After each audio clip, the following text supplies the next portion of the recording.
welcome to Moments with Marianne. I'm so delighted we're spending this time here today. We have a very powerful show coming right up with special guest Elizabeth Partridge, and she's here today to share with us her new book, Boots on the Ground: America's War in Vietnam. Now, Elizabeth graduated with a degree in women's studies from the University of California at Berkeley and later studied traditional Chinese medicine. She was an acupuncturist for more than 20 years before closing her medical practice to write full-time. So let's welcome to the show, Elizabeth. Thanks for having me. What a pleasure it is to have you here. And as a child that was born in the 60s, I was so delighted to see your book. It was quite an interesting time. Yeah, I don't remember a whole lot of it, but I know through textbooks and reading the different things that happened. Of course, I had family members that were in Vietnam. I've got to ask you, what inspired you to write this book? You know, it was one of those things that kind of came up in pieces. I was a protester in the late 60s and early 70s. I grew up in the San Francisco Bay Area, which was a hotbed of both protesters, and of course we had induction centers here, and we had shipping that was going out of the Bay Area to Vietnam. And I just really, this was the first televised war, as it's called, and I just was very upset by what I saw. I just hated the suffering. I hated the death. I just hated the whole thing. It just felt horrible to me. Now, what was interesting is protesters and veterans really didn't mix. So I could see who in my school was going to end up going to the military, because it was a big urban school. And it wasn't the kids like me who were headed for college. It was kids who didn't have a way to get out of the draft, because going to college was one of the ways you could get out of the draft. So it was kind of unfair who went into the draft. But over the years that followed, I rarely talked to anybody about their experiences in Vietnam, because the men and women who came home generally kept their heads down, tried to get on with their lives. So I did hear one or two stories that were heartbreaking to me, but I just was going along with my life. And then in 2011, I went to visit the Vietnam Veterans Memorial, and I was feeling it's an overwhelming and beautiful experience. And I was touching the granite and the names etched into the granite, and I started crying. And I thought, why am I crying? I don't know any of these men and women. And I was like, wow, how could I honor these people? That's what I wanted to know. How could I, as a writer, honor the people who lost their lives in Vietnam? And the way I figured out to do it was to do interviews of the men and women who were there, who knew the people on the memorial, and who could tell me about their lives, their story, their friends that they lost. So that's how I ended up with writing a book about the Vietnam Veterans War. I love how you have this, that it's for young adults and up, so it's really a book that's good for pretty much all ages. And you have a lot of photos in here so people can make that emotional connection with really what's going on and really get to see what it was like. Yeah, the photos are a really important part. So I interviewed the I think 7 veterans and was able to hear their stories, but then I wanted to pair it with the impact of actually, the same thing that had impacted me, seeing footage on television, reading magazine articles. I wanted that impact for young adults today, or adults. This is one of those books they call a crossover. We write them for teenagers, but they actually cross over into adults who are interested in the subject. So I just wanted to be able, that silly trite expression, picture's worth 1,000 words. It is so true in this case because there's so much information you can learn and so much emotional impact in the photos I was able to find for this book. Well, and you mentioned that this book really had a profound impact on you growing up, and I could imagine during that era, I was a little bit too young, but like during that era, that there was so much that was happening, and everything seemed almost so visceral. What were some of the things that you found yourself, and I know you've talked about a few of them already, but some of the things you found that really, changed your life in some way because of that? I think this is something I learned kind of in retrospect. I learned that there's all kinds of patriotism. There's like the patriotism of saying to your country, you're asking me to do this, I will do my job, and I will do it the best that I can. And it's also patriotic to protest what your government's doing. That this is democracy. This is how we roll in a democracy, is that we work this stuff out. Everybody gets a chance to express their opinion. That's not true if you're not in a democracy. Maybe in a country where you cannot go against the leaders of your country. So I was able to participate in that, and I still have really strong feelings, that, this is our country. We have to fight for it to be what we want it to be, each of us. And, there's one small piece of that is voting. A very, very critical part of it is voting. But then it's all kinds of other ways that we belong to our democracy. What a beautiful way to answer that. And I appreciate you, being so open in regards to that, because it's really interesting. I think the Vietnam War really affected a lot of people in a lot of different ways. And so to, look at it and then also be able to write a book that I think gives a very honest view of that time, I felt it was very profound. Thank you. Well, you're welcome. My goodness. And one of the things I was surprised at, I didn't know, is, how President Johnson, he had a way of intimidating people, and you have a picture in your book that illustrates that so well. Yeah, I know. I love that picture. This is a picture where he's talking to another man, and he's leaning forward.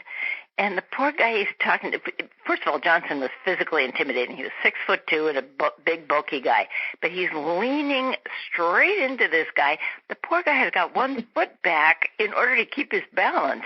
And around the corner, peeking through the door, are two of Johnson's assistants laughing because this was called the Johnson treatment. And he would bully his way to get people to do what he wanted. I loved working on the Johnson chapters because President Johnson took us deeper and deeper into the war. And yet he was very conflicted about it. And I hadn't realized that as a young person. What I saw were the broadcasts that he gave about how things were going and we were going to win this war, but he was going to send some more young men over. And I didn't know the backstory. So now, many years later, I can listen, I was able to listen to a lot of tapes that were recorded and people's memoirs where they talked about being in the Oval Office. And I was able to see just how terribly conflicted he was and that this was heartbreaking for him as well as for the whole country. You can see that. You have another photo of him where it's like he's breaking down listening to a tape from his son-in-law. Yeah, his son-in-law was there and was sending back these reel-to-reel tapes, which were at the time, the best way of actually hearing somebody's voice and hearing what their story was. And Johnson is just, literally has his head down on the table. He's just, he's listening to his son-in-law Mr. Charles Robbs, just tell him about how he's lost a bunch of men. And, Johnson did feel acutely the cost of what he was doing. And yet he couldn't, for various reasons, these guys just kept taking us deeper and deeper in. I think by the end of 1967, President Johnson had nearly 500,000 men and women serving in Vietnam. That's so many. That's very, very many. Vietnam is an extremely small country. We're a big country, and we had a lot of people there in harm's way. Mm-hmm. Yeah, it was just a really interesting time. And, I know that Johnson was a real kind of like just how conflicted, you were sharing with us how conflicted he was kind of surprising. Was there anything else that really surprised you when you were doing your research for this book?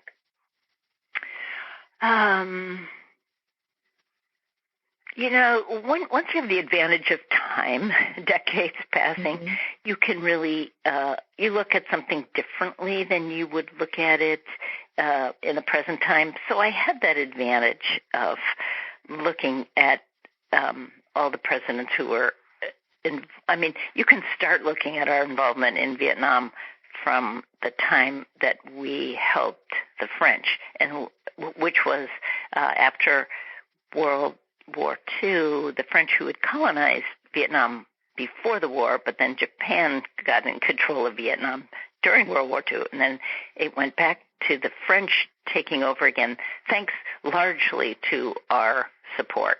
But then the first president who really deeply took us in was President Kennedy. But then it goes all the way through to President Ford. So, we had a number of presidents who were struggling but not able to see their way out. So that was one of the things that surprised me, was just watching these, what seems in hindsight like terrible mistakes. Mm-hmm. I think I also, because my absolute favorite part of working on this book was interviewing the men and women who were involved in the whole conflict, I didn't truly understand how deeply they faced certain moral issues. When you're raised, anybody in any culture is raised, thou shalt not kill. That is like a basic tenet of all of our upbringing. Then you take somebody and you put them in the military, a young man, and you say, your job now is to kill. That is a huge shift that they have to make. And so for each of the men that I interviewed who became boots on the ground, how did they make that shift? And then what I found even more painful, how did they, as civilians, make that shift back? That is, to compromise your moral integrity so profoundly like that is just, it's unfathomable. It's unfathomable to me as a mm-hmm. person who's never had to go through that. And to hear their struggles, it was really interesting and really touching to me to listen to them talk about how they became who they were in the military. For example, I had this one lovely guy, Chief Allen, because he was eventually a fire chief. He was actually trained by Martin Luther King to be a nonviolent protester. He was in Selma, Alabama during the March for the Vote in 1965. So literally he's trained in nonviolence. He ended up a machine gunner in Vietnam a few years later. So he had to go from nonviolent training all the way over to being, as he said, I was a trained killer. That's what I was trained to be. And so then he got, what do you call a mean spirit? had a real mean spirit. I wanted revenge. So here he is in Vietnam with a machine gun, and then one day he is asked to guard a pile of dead bodies of North Vietnamese soldiers and Viet Cong. And other people are going through their pockets looking for papers that might be of interest to the military to learn something. And he's seeing pictures of family, of girlfriends, of children.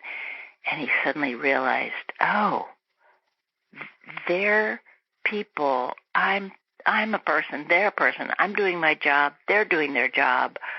He said that was the moment he realized how profoundly he had lost his humanity, and he had to begin struggling to get it back. Now, for him, he has a very deep and profound respect for and love of God. And so when he came back and tried to get back to his civilian self, he was able, through a very close relationship to God, to make that transition. But of course, not everybody has that. So other people had to find ways to make it back. And it was tough. It was very, very, very tough. Also, I interviewed one man who was a medic who saw just, he was caught in a lot of firefights. He had a lot of decisions he had to make about who would live, who would die, who would be rescued, who wouldn't be rescued. And, he went through a period where he lost so much faith in who he was and who he hadn't been able to save that he almost committed suicide. He would put a gun to his head repeatedly every night, and then he'd be like, look, I've gone through too much to end my life at this point.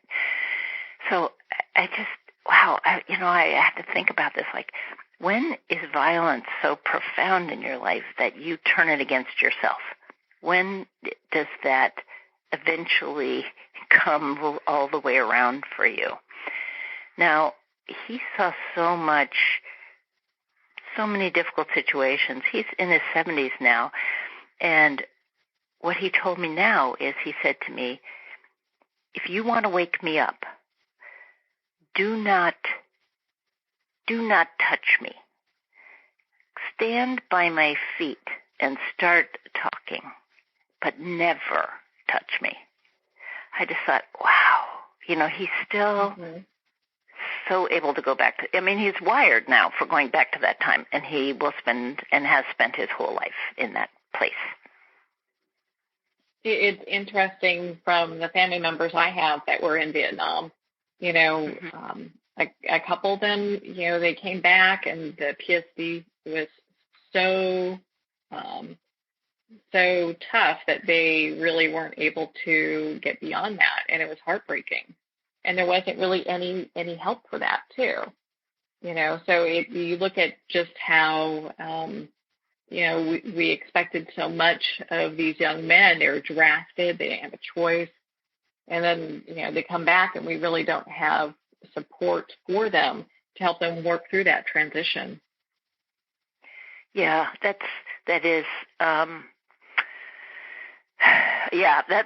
something I found very upsetting. They did not receive any help. As Chief Allen said to me, nobody could help you. Your friends couldn't help you, your family couldn't help you, and there was no help from the military. These guys were literally flown back to the United States, given if their 2-year service was up, they were given a handshake and told, you are now a civilian. And then they were just had to get an airplane and get home, or get a train and get home.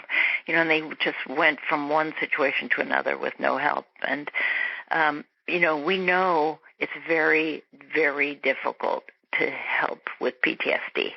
It's requires a tremendous amount of support. And even then, some of it will never go away for a lot of people. But the fact they got no help is really upsetting. And there's, the we're still very limited and underfunded in how we help our veterans today. And I also find really heartbreaking. We have a higher suicide rate among veterans than we do for non-veterans. And I was really interested in that. And I was just like, how can it be that we're still in a place where, we ask our military to defend us, and yet we don't support them personally. And that bothered me so much. And I heard there was a veterans suicide hotline, a veterans crisis line, as they call it, that there was a phone number you could call. But then I heard someone who was high up in the VA talking about how they were not answering 1/3 of those phone calls. And it made me so angry. And then I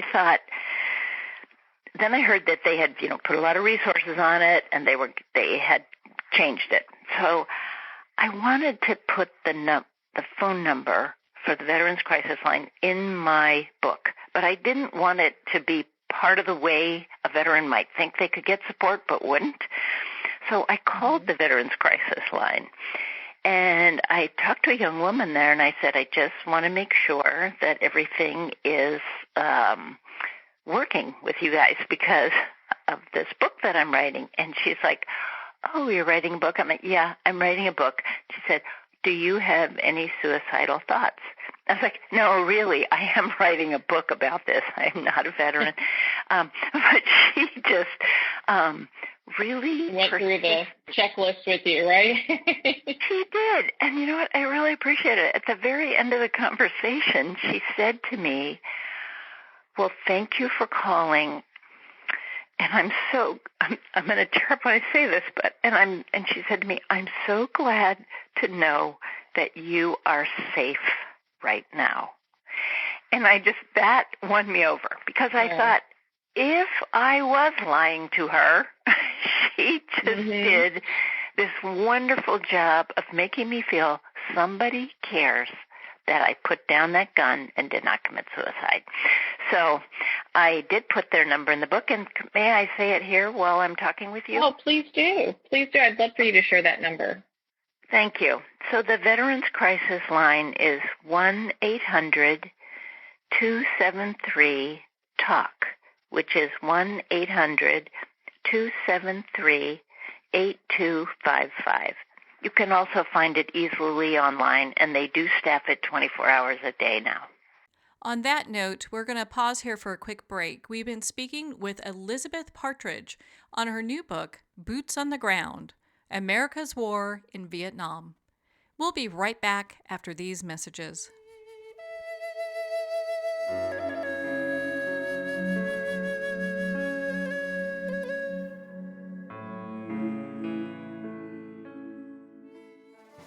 Internationally recognized and award-winning author Judy Goodman works and teaches outside the box of limited thinking. Working with people from every walk of life, her goal is to empower you to be the best you can be, no matter what the challenge is. Born with the gift of seeing beyond our normal vision, she has an extraordinary gift of working with every challenge. Teaching beyond conventional wisdom, her work is described as life-changing. Visit judygoodman.com. That's judygoodman.com.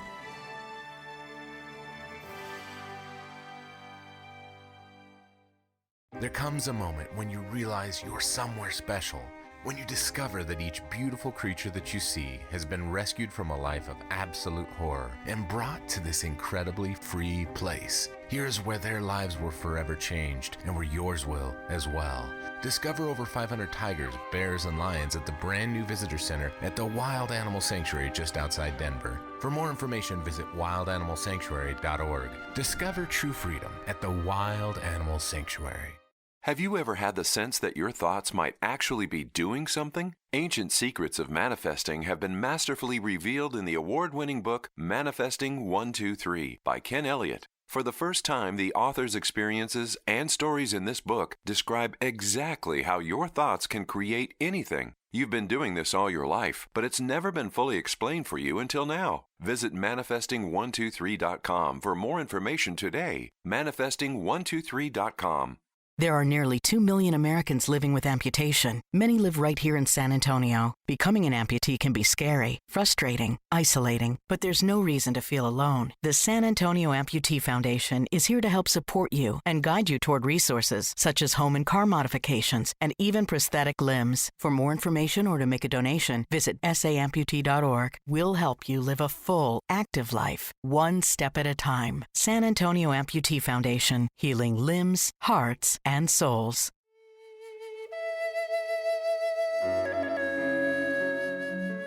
Welcome back to Moments with Marianne.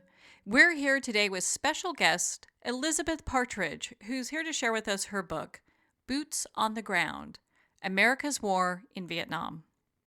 Well, Elizabeth, I know before we went to break, we were talking about how you finally had a resource for veterans, the suicide prevention hotline, and how you verified that that works. And it's so good to have these type of resources, not only working, but someone's there manning the calls 24/7 for our veterans that are in need. I think it's really important. I really do. You know, now that we have a volunteer military, you know, we know that there is just tremendous stress put on those who do choose to serve. You know, these repeated tours they do. We still do not have closure on the war in Iraq, and it's been, I think, 13, 14 years. And so these deployments that go over and over and over again are very, very taxing on not only the men who serve, but on their families. So, you know, we just really have to keep the public pressure on the Veterans Administration to take care of those who are, you know, willing to defend our country. You know, whether we agree or not with the choices. You know, that's one of the great things that we learned from the Vietnam War. You know, there was a general climate of blaming the veterans, blaming the men who went to fight, because the feeling was if you didn't go fight, there could be no war. And this could get to be quite a bit of animosity. I totally understand why veterans came home and said nothing, because it was, you know, there was a lot of anger against the men, particularly who went over to fight, but also against the women. There were a number of nurses there who were taking care of the men who were wounded. So there was a lot of animosity. I personally was not among those people. I felt sorry for the people who went because I understood they didn't have a way to not serve if they didn't want to. So I wasn't among that group, but I have to say that I didn't know. In fact, you've asked me if anything surprised me. I didn't know that it was as bad as people said. For example, I did say to this one man that I interviewed, generally I'm very good at asking open-ended questions without a lot of value on them, but I did this one thing, which was I said to this wonderful man, I said, people didn't really spit on you, did they, when you came back? And he just looked at me and goes, oh, yes, they did. And he told me two exact times that it had happened, once to him and once to a guy he was walking next to. And I was like, wow. I was floored by that. So we have learned to separate the war from the warrior, and that's good. But as important as it is to say thank you for your service to a veteran, we need to also make sure they're very supported in more profound ways than a single sentence that doesn't cost us anything to say, you know, but we have to make sure that they get the services they need. Yeah. Well, and I like how you also talk about that, you know, young people today are facing a lot of the same issues that our country was facing back in the 60s and 70s. And I'd love for you to expand upon that. Yeah, that is something that really was kind of a serendipity, because I must have finished writing this book a little bit more than a year ago. Because of the way publishing works, you have to get the whole thing done before they begin the process, what they call in-house, through the publishing house, of getting it printed and in the warehouses and available for distribution. So in that time, what happened is we've seen some really amazing things happen because of social media. And we've had some really horrific things happen. We've had a really clear example that a lot of young African-American men are being shot by police all over the United States, disproportionate to young white men. So that is something you can't just say, oh, that happened once in a town near me. With social media, you see how repeatedly that is happening. We've seen what happens when basically our schools become shooting galleries. It's horrifying to see that over and over again. And then all of a sudden, we have a high school where the young adults say, no more. We don't want this to continue happening. And because we have social media and the word can get out and it gets out fast, we have been, over the last year, just developing amazing protest movements, just amazing. And this is where I just have this, I find this a very exciting time, and it's a dangerous time for democracy to get so split that we have people saying and feeling one thing and saying and feeling another thing. And it's just, it is very exciting because I think some really good change can come out of this. It's not without its cost, and it's not something I expected to see again in my lifetime. I do think young people have to fuel movements like this. They don't just, it's not somebody my age with my, enthusiasm of the 60s getting back out on the streets. It's got to be young people saying, no, this is not the country we want to grow up in.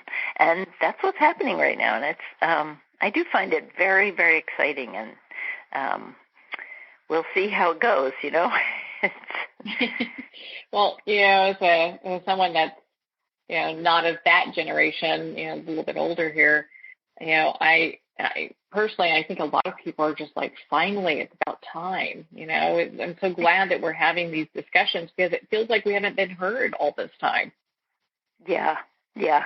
I think that's true. I think it's, and I do believe it has to be, there has to be a passionate kind of anger that comes from, it's got to be youth. It really does. I mean, we can support them, but there's some kind of idealism that I think can make it work. Yeah, well, and there are future voters.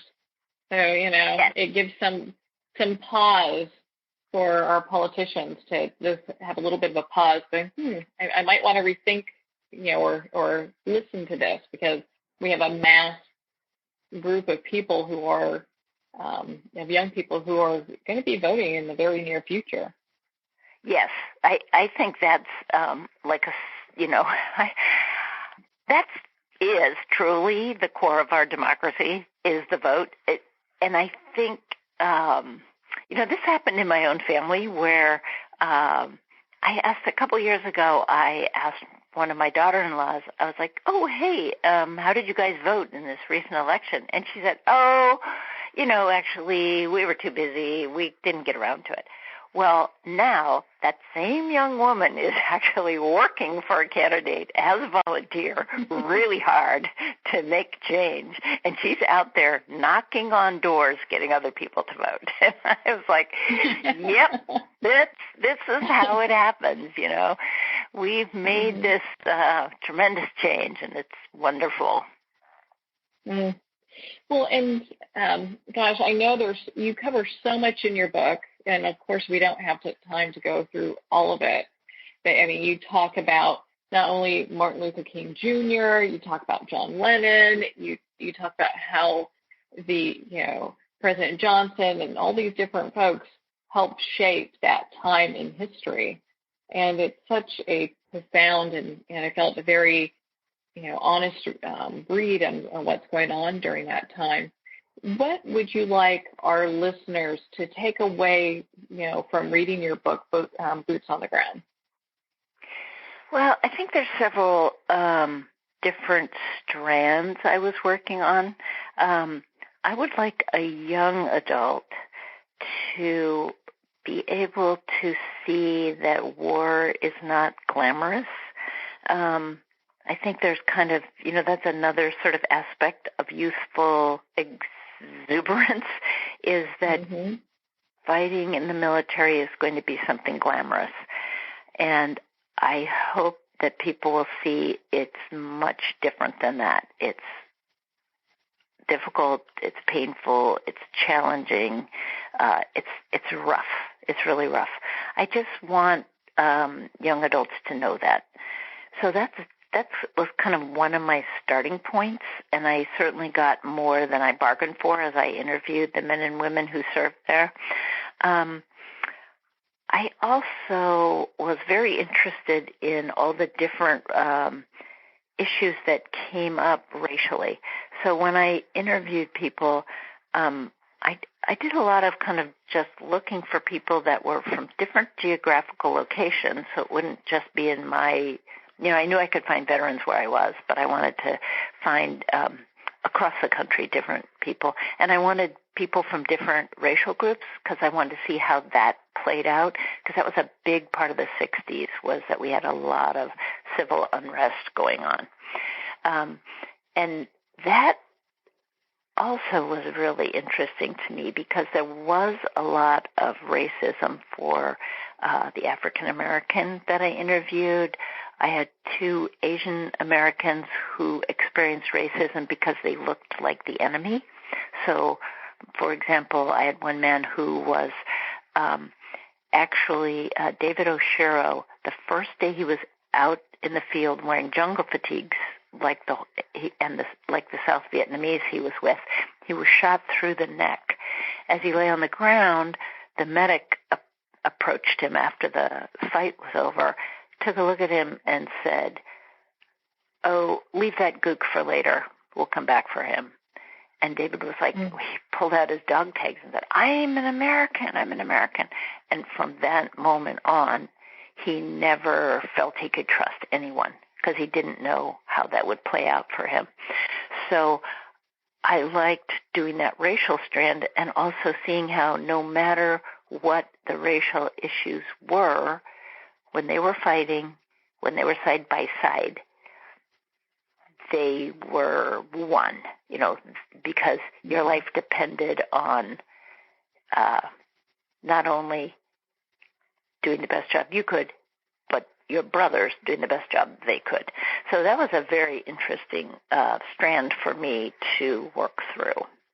But I think also I just want people to really see that by reading about how these people I interviewed, how they put their lives together afterward, I want people to see that you're never over what happened to you, that it makes you, it's part of who you are. And as one young man said to me, Tom Kelly, he said, I would never give it, it was horrible for me, but I would never change it because it made me who I am today. And I thought that was just such a great way of saying that. Yeah. I think also pardon me? Mm-hmm. Go ahead. I also, the other thing I really enjoyed doing was, so all these people came back, mostly men. They came back and they just, they grew their hair long. They didn't tell anybody they'd been in Vietnam, and they tried to get on with their lives in those first few years. And one man, Jan Scruggs, whom I was able to interview, he's the guy who came back. He also almost committed suicide, but one night in his kitchen, drinking heavily, kind of surrounded by flashbacks of a group of men that he knew who had died, he said to himself, who will remember their names? Who will remember these men who died fighting for our country? And when his wife woke up in the morning, he said to her, I am going to build a memorial right in the middle of Washington, D.C., and it's going to have the name of everyone who died in Vietnam on that wall or on that memorial. And then he's the one who, masterminded the whole Vietnam Veterans Memorial and was part of this group that accepted Maya Lin's proposal and got the memorial built within a few years, which is just unprecedented. And then they threw a giant welcome home veterans party in 1982. And that was the beginning of our being able to connect veterans and protesters and say, we are all one country. Where do we go from here? Yeah, it's been interesting. I think sometime last year we interviewed a New York Times bestselling author who was there during when all this was going on. And the one thing he said during the interview is that he really regretted, how as he felt and the community he was with felt during that time towards veterans. And that's the one regret he had during the entire time. And I think when we look at, separating the war from the people and looking at our veterans and the things that we asked of them to do, and then, and how we treated them when we came back, I think that was a very heartfelt way of just saying, hey, we did a lot of things right with the protest, kind of like what we were discussing here, but I think there's a lot of remorse for a lot of people on how they treated veterans when they returned. Yeah. I think it was a real learning experience.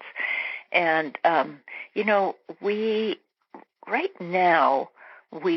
we haven't had a draft since 1973. We don't have one, but we do have a standing draft board, and they do meet regularly. And, one of the things I say to young people is, this could be reinstituted quickly, like very quickly, because everyone is required at currently all young men, when they turn 18, are required to, register. They're required to register for the draft. So all that information is in place. So we could, with just Congress voting for this and the president okaying it, have a draft again. And I think that's really important for young people to know. They do go ahead and register without thinking what that means. And I think it's important. And honestly, I'm not against having a draft again, because that would everybody would be engaged again. We would have everybody would care about the military in a way that right now we don't. We as civilians are not part of the group that's actually getting sent on repeated deployments. So I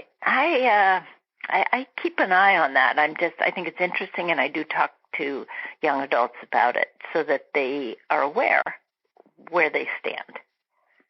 Yeah, how that's important. I mean, a lot of them have no idea what that means because they weren't around during the time of Vietnam. So that's all that can be very foreign to them outside of textbooks. Right. That's exactly right. And on a slightly different, but of course very related note, as I was working on this book, I realized, oh wait, there are no wars without refugees. Refugees are part of every war. Civilians are always caught up in a war. And I thought, I can't do this book without having a chapter about what happens to somebody who is Vietnamese, who's living in Vietnam and gets caught in this war and ends up a refugee. So I was able to interview a woman who was probably 18 when she was living in Da Nang in the middle of the country, and she was the oldest in her family of 6 or 7 children. And when when the communists were in their final assault down into South Vietnam, there she was in the middle of the country. And when her family got told, run, you have to get out of here, run, her family got separated in half in that moment. And she got her mother and 3 little siblings all the way down to Saigon at the bottom of the country, and then just running before the communist forces. I mean, it's amazing. They all made it down, all the way down to the bottom of the country. And then the day Saigon fell, she had gotten her whole family, including one was just a 2-month-old baby, onto a barge that eventually loaded them onto a large American ship, and they made their way eventually to the United States. And you just read a story like that in with all the stories of the military, it really gives a full picture of everything that goes on in that kind of chaos and destruction of a war. I'm so glad that you have so many different views in looking at the Vietnam War. I think it's made a major impact for the people that will be reading Boots on the Ground. And I think I have time for one more question here. When in reading your book, it was interesting to hear just how Martin Luther King was so, he'd gone out of the country so he can write his book, and he was just at this point where he was looking at these magazines and really felt like he needed to do something more because he had worked so hard for civil rights, but at the same time, he had these agreements with Johnson. And I'd love for you to kind of just explain a little bit more about that for our listeners. Yeah, that was this is, again, here we are on the question of your morals being tested, because Martin Luther King was so important in the civil rights struggle for many reasons, but one was that he had a relationship with President Johnson and could sit down and talk to him about his concerns. And President Johnson was very important in the civil rights struggle. I mean, he was doing amazing things to support the civil rights struggle.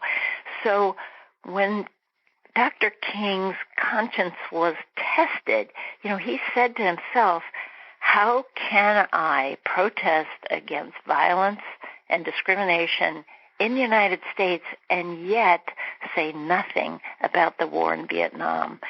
It just really hit his moral fiber, because he basically had been saying to white people, if you don't help us speak out against racism, you are part of the problem. So here he is, like, going, I have to speak out. And he knew it would cost him, so he did finally have to come out very clearly against the war.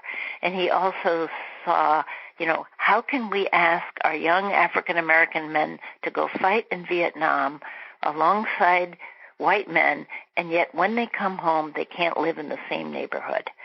So he did come out quite forcefully against the war, and then it cost him. It really cost him, because President Johnson took a little while to figure out what was going on before King gave his speech coming out against the war. And then once King came out and said that it was an immoral war, Johnson wanted nothing more to do with him, because once you went against Johnson, that was it. That was it. Yeah. That was it. He was a take no prisoner kind of guy, and that was it. So I just am, so profoundly grateful to Dr. King that he was willing to pay the costs that he did, because he had to live by his own sense of morals. And it cost him in the civil rights movement as well, because people said to him, how can you do this? You have to stay focused on the civil rights struggle and not come out against the war. That's a whole other issue. And he just, that's who he was. He had to listen to his own conscience. Well, he's staying true to who he was, and his beliefs, which I can understand why, you can't really ignore one atrocity and while you're making deals for, the civil rights movement to come to, but we were, equal rights for everybody. Right. Yeah. But it's courageous. He was a very courageous person. Yeah, it's like, I think one of the things, I asked myself as I read interviewed people and read everything I could get my hands on. It's like, wow, would I have had some of the courage some of these people did? I haven't been tested that way, and I just was in awe of the strength that all of these veterans showed. The refugee I interviewed, Dr. King. I mean, there was a lot of testing of moral fiber that I was very taken with and touched by. Yeah, for sure. I mean, you can't read your book and not feel just what a tremendous time that era was, and how it's so important that we remember what had happened and what people had gone through, because it's that whole, you have to know your past so you don't repeat it. Yeah, that is a truism, and it's painful when you see that we've fallen into some of the same struggles again. That's it's like, no, do your history lesson. Read more about this. Figure out a better way. Yeah. Well, Elizabeth, it's been such a pleasure to spend this time with you. Where can our listeners connect with you and be part of your community, and, of course, learn more about Boots on the Ground? There's two good ways to connect with me. One is my website, which is www.elizabethpartridge.com. And another way is Twitter. My handle is ePartridge, which is EPARTRIDGE. We'll have the link here for our listeners to connect with you as well. Thank you, Elizabeth, for taking the time to be on the show with us here today. Thank you so much for having me. I really appreciate it. Well, thank you so much, Elizabeth. It's been such a pleasure to spend this time with you, and of course to talk about your new book, Boots on the Ground, America's War in Vietnam. Again, if you'd like to connect with Elizabeth, you can do so at elizabethpartridge.com, and also make sure to check out her book at Barnes & Noble and all major retailers. Well, we're at the end of our time today. I would like to thank everyone for tuning in. You've been listening to Moments with Marianne. And remember, make every moment count.